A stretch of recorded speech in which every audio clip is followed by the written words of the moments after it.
am so happy to welcome back into studio the amazing team at Haven Home Health and Hospice. I'm joined by founder John Ray and marketing manager Alex Wallace.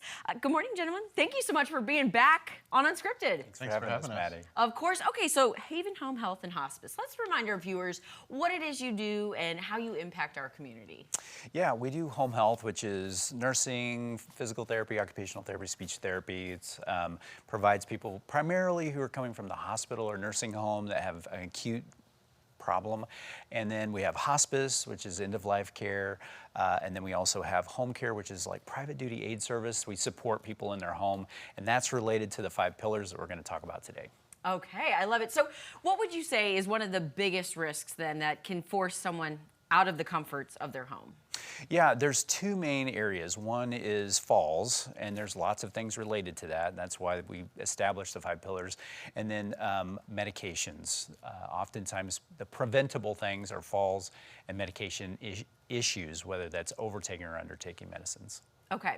Now, Alex, I want to hear from you. You know, what are some common hazards, you have seen in homes that families might overlook, and you could be like, that right there, red flag?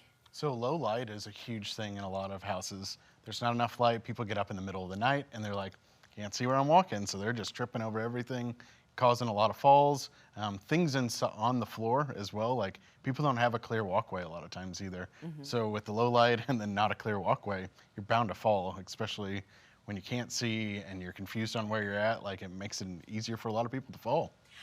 I remember, like at my grandma's house, all the lamps were on, none of the overhead light. Is that like a generational thing? And then all the furniture just tucked so tightly into one room.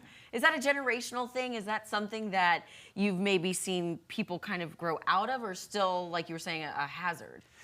Well, lighting is, obviously it's one of the most fixable things in a home, and it does seem generational a little bit, and a lot of times they're like, well, don't leave the lights on, we don't want to waste, but, having something that's up with technology like a motion sensor light, so if they're getting up in the middle of the night, it just automatically goes on, they don't have to go trying to find something in the middle of the night. Those things are simple, easy things for families to put in place to help that person stay safe.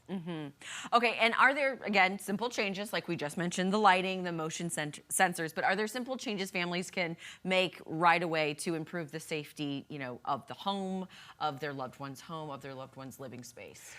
Clearing the junk out. Some people, I won't say the word hoarder, I'll say collector. Yes. Sometimes they like to have a lot of things. And so clearing as much space out as possible and making sure that they're not grabbing onto furniture to move. They've got enough room for a walker, for instance. If they have a doorway that's too narrow, we can take the door off, like a bedroom door. We take that off to leave enough space for the walker to get through. Little things, putting grab bar in just the right place and that sort of thing can make a huge difference. And I was going to ask, if someone is out there watching and they want to reach out to you, do you actually, go into the home to kind of assess the situation before offering services? Absolutely. I'm a physical therapist by trade. We've spent our entire career looking at homes and trying to figure out the best way to keep people safe. So what we do is we send a trained individual out to do that intake or initial intake, and they'll look and they'll have a list of the 10 major things that they want to look at and say, here's a list of the things that can be done. If it's something requires like a contractor or something like that, we can make recommendations there. Okay. So but most of the things are very minor things that are easy to fix. It's just making sure you make those changes. Okay. And what is the best way for our viewers to, get a hold of you, learn more about you, and, maybe have you come out to their home? So you can call us at 417-581-1234 or go to our website at havenhome.us. All right, you guys, good news here. Like you said, very easy fixes, and most falls are preventable. So a safer home is the first step to staying at home. So gentlemen, thank you so much. Haven Home Health and Hospice. Check them out today.